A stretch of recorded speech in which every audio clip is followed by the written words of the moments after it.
So guys हम सभी लोग कंप्यूटर का उपयोग तो करते ही और यहाँ पर दोस्तों इंडिया की हम बात करें तो यहाँ पर मेजॉरिटी कंप्यूटर्स में जो ऑपरेटिंग सिस्टम का उपयोग किया जाता है वो यहाँ पर विंडोज़ का यूज़ किया जाता है। अब दोस्तों यहाँ पर आप सभी लोग को ये भी पता होगा कि माइक्रोसॉफ्ट का जो ये विंडोज़ ऑपरेटिंग सिस्टम है ये दोस्तों फ्री ऑफ कॉस्ट नहीं है। इसके लिए दोस्तों हमको कुछ पैसे देने पड़ते हैं तब हमको ये ऑपरेटिंग सिस्टम मिलता है।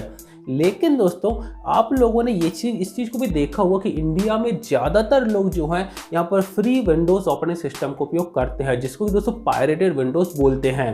दोस्तों यहाँ पर आज हम बात करने वाले हैं कि ये जो पायरेटेड विंडोज़ होता है ये क्या होता है, क्या इसका उपयोग करना सही होता है। और दोस्तों यदि आप एक मतलब विंडोज़ को नहीं खरीद पा रहे हैं, आपके पास इतना पैसा नहीं है, तो दोस्तों आप क्या कर रहे हैं आपको जानना है दोस्तों, तो वीडियो को एंड तक जरूर से देखिए।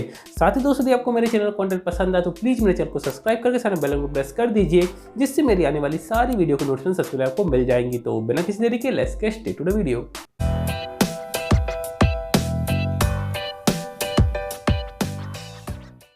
सो गाइस यहाँ पर सबसे पहले हम जानते हैं कि आखिर पायरेटेड विंडोज़ का मतलब क्या होता है। दोस्तों जैसा कि आप सभी लोगों को पता है कि जो कंप्यूटर है वो एक हार्डवेयर होता है और उस हार्डवेयर को चलाने के लिए हमको एक सॉफ्टवेयर की ज़रूरत पड़ती है। यहाँ पर दोस्तों इसी सॉफ्टवेयर को हम सिस्टम सॉफ्टवेयर बोलते हैं, जो कि उस पूरे हार्डवेयर का यूज़ करता है। और इसी सिस्टम सॉफ्टवेयर का एक एग्जाम्पल है ऑपरेटिंग सिस्टम, जो कि हर एक हार्डवेयर के अंदर डला होता है, चाहे आपका कंप्यूटर हो या फिर हमारा स्मार्टफोन हो। इन सभी को चलाने के लिए एक ऑपरेटिंग सिस्टम लगता है। अब यहाँ पर दोस्तों हम कंप्यूटर की बात करें जो कि इंडिया में मेजॉरिटी पाए जाते हैं, उन सभी कंप्यूटर्स में दोस्तों विंडोज़ ऑपरेटिंग सिस्टम का उपयोग किया जाता है। और ये जो विंडो है, ये विंडो ऑपरेटिंग सिस्टम जो माइक्रोसॉफ्ट की तरफ से मतलब ऑफर किया जाता है, वो दोस्तों फ्री ऑफ कॉस्ट नहीं होता है। उसको खरीदने के लिए हमको पैसे पे करने पड़ते हैं। लेकिन दोस्तों इंडिया में काफ़ी ज़्यादा लोग, हम बात करें तो लगभग 80 to 85% लोग जो हैं वो दोस्तों पायरेटेड विंडोज़ का यूज़ करते हैं, मतलब कि कंपनी से खरीदते नहीं हैं, एक डुप्लीकेट विंडोज़ का यूज़ करते हैं, जिसको हम पायरेटेड विंडोज़ कहते हैं।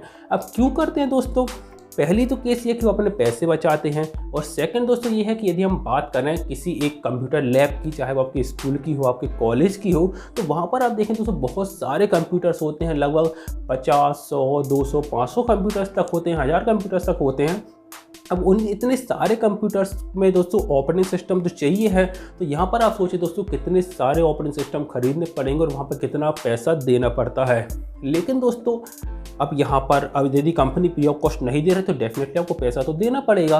तो यहाँ पर दोस्तों उसी पैसे को बचाने के लिए पायरेटेड विंडोज़ का यूज़ करते हैं। अब दोस्तों आई होप आप समझ गए हो कि पायरेटेड विंडोज़ क्या होता है। अब दोस्तों हम यहाँ पे बात करते हैं कि जो पायरेटेड विंडोज़ होता है क्या वो सेफ़ होता है हमारे लिए या फिर नहीं होता है। दोस्तों यहाँ पर हम बात करें सेफ्टी को लेके, तो पायरेटेड विंडोज़ हमारे लिए बिल्कुल भी सेफ़ नहीं है। क्योंकि दोस्तों पायरेटेड विंडोज़ होता है, उसका मतलब क्या है कि कंपनी ने तो अपना विंडो बनाया है और उसको उन्हें मतलब उसको वो सेल कर रही हैं, जिसको कि हम परचेस करते हैं। तो यहाँ पर उस ऑपरेटिंग सिस्टम की जो जिम्मेदारी होती है, उसकी सिक्योरिटी वगैरह को लेकर वो पूरी उस कंपनी की होती है। लेकिन जो पायरेटेड विंडोज़ होते हैं वहाँ पर क्या होता है कि बहुत सारे जो यहाँ पर डेवलपर्स होते हैं वो क्या करते हैं, उस विंडो की कॉपी बनाते हैं। एक विंडो उन्होंने खरीदा, उसकी कॉपी बनाई, उसमें कुछ इंटरनली छेड़खानी करते हैं, उसकी कोडिंग वगैरह को चेंज करते हैं और एक पायरेटेड विंडोज़ तैयार कर देते हैं। अब यहाँ पर दोस्तों हमारे लिए पायरेटेड विंडोज़ सेफ इसलिए नहीं है क्योंकि जो उसमें जो कोडिंग में छेड़खानी की गई है, कुछ चेंजेस किए गए हैं, क्या पता दोस्तों वहाँ पर उसके इंटरनली ऐसी कुछ चेंजेस किए गए हों जो कि हमारे लिए नुकसानदायक हैं। हो सकता है उन चेंजेस की वजह से हमारे कंप्यूटर में वायरस आ जाए, हो सकता है उस चेंजेस की वजह से हम क्या सर्च कर रहे हैं इंटरनेट पर वो इन्फॉर्मेशन उस डेवलपर के पास चली जाए, हो सकता है वहाँ पर हम जो भी ट्रांजैक्शन करते हैं लाइक बैंक वगैरह का, तो वो इन्फॉर्मेशन उस डेवलपर के पास चली जाए। तो डेफिनेटली दोस्तों जो पायरेटेड विंडोज़ होता है वो बिल्कुल भी सेफ नहीं होता है, क्योंकि पायरेटेड विंडोज़ से बहुत सारे नुकसान हो सकते हैं। हमारे कंप्यूटर में मालवेयर आ सकते हैं, वायरसेस आ सकते हैं, ट्रोजन वॉर्म सब कुछ आ सकता है। तो इसलिए दोस्तों अब देखो पायरेटेड विंडोज़ है तो कंपनी तो उसकी जवाबदारी, उसकी जिम्मेदारी नहीं लेगी, क्योंकि आपने उसको खरीदा नहीं है, आपने कहीं थर्ड पार्टी वेबसाइट या फिर कहीं से भी आपने उसको उठा के और यूज़ कर रहे हैं, तो कंपनी तो उसकी रिस्पॉन्सिबिलिटी बिल्कुल भी अपने ऊपर नहीं लेती है। तो यहाँ पर पायरेटेड विंडोज़ हमारे लिए बिल्कुल भी सेफ नहीं होता है।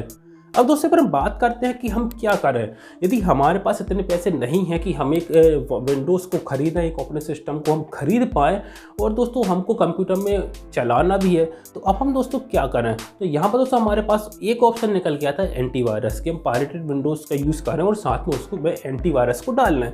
अब एंटीवायरस दोस्तों काफ़ी हद तक हमारे कंप्यूटर को सेव करके रखता है, वायरसेस वगैरह ट्रोजन मालवेयर को हटाता है, उनको डिटेक्ट करता है और यहाँ पर दोस्तों हमारे जो इंटरनेट है उस पर भी सिक्योरिटी देता है एंटीवायरस जो होता है। लेकिन दोस्तों यहाँ पर क्या है कि कंप्लीटली बात करें तो कंप्लीटली एंटीवायरस भी हमारे लिए उतना सेफ नहीं हो पाएगा, क्योंकि दोस्तों एंटीवायरस से कुछ चीज़ों को तो स्कैन कर लेता है, लेकिन आपके ऑपरेटिंग सिस्टम में कुछ ऐसे पार्ट्स भी होते हैं जिनको एक एंटीवायरस स्कैन नहीं कर पाता, मतलब उन चीज़ों को एक्सेस नहीं कर पाता। और यदि जो कोडिंग के साथ छेड़खानी हुई है तो वो दोस्तों यदि उसी पार्ट में हुई हो जो कि एंटीवायरस के द्वारा डिटेक्ट नहीं कर पा रहा हूँ, तो डेफिनेटली दोस्तों एंटीवायरस भी यहाँ पर कुछ नहीं कर सकता। तो ये दोस्तों एक टेम्परेरी तौर पर हम बोले, लेकिन फुली सिक्योर तो नहीं हो सकता कि यदि आप एक पायरेटेड पे एंटीवायरस यूज़ करें तो आप सेफ रहें। इसको हम फुली सिक्योरिटी तो नहीं बोल सकते, लेकिन काम चलाने के लिए ज़रूर चल सकता है। यहाँ पर दोस्तों सेकंड यदि हम बात करें तो सेकंड ऑप्शन हमारे पास निकल के ये आता है कि फिर हम किसी दूसरे ही ऑपरेटिंग सिस्टम का यूज़ करें जो कि मार्केट में फ्री ऑफ कॉस्ट अवेलेबल हो। जैसे दोस्तों इसका जो एग्जांपल की बात करें तो वो दोस्तों उबुंटू ऑपरेटिंग सिस्टम जो है वो दोस्तों यहाँ पर फ्री ऑफ कॉस्ट है दोस्तों, यहाँ पर ओपन सोर्स है जो कि दोस्तों यहाँ पर लाइनक्स के द्वारा ऑफर किया जाता है। तो लाइनक्स जो ऑपरेटिंग सिस्टम होते हैं वो यहाँ पर फ्री ऑफ कॉस्ट हमको मिलते हैं, तो उनका दोस्तों हम यूज़ कर सकते हैं यदि हमको हमारे कंप्यूटर पर जनरली काम करने के लिए कोई ऑपरेटिंग सिस्टम चाहिए। तो क्योंकि दोस्तों अब ये फ्री ऑफ कॉस्ट अवेलेबल है तो दोस्तों डेफिनेटली आपको कोई पैसा नहीं देना पड़ेगा और आप अपने कंप्यूटर में उस ऑपरेटिंग सिस्टम का उपयोग कर पाएंगे और अपने बेसिक टास्क वगैरह कंप्लीट कर पाएंगे। सो गाइस, उम्मीद करता हूं कि आपको पायरेटेड विंडोज़ के बारे में सारी इन्फॉर्मेशन मिल गई होगी और जो इन्फॉर्मेशन मैंने आपको इस वीडियो में दी है वो आपको जरूर से पसंद आई होगी और वीडियो भी आपको जरूर से पसंद आया होगा। तो दोस्तों आज के लिए बस इतना ही। उम्मीद करता हूं कि आपको मेरा वीडियो पसंद आया होगा। यदि आपको मेरा वीडियो पसंद है तो वीडियो को लाइक, कमेंट, सब्सक्राइब, शेयर सब कुछ कर दीजिए, बेल आइकन प्रेस कर दीजिए। आपसे मिलता हूं दोस्तों मैं अगली वीडियो में, तब तक के लिए बाय बाय।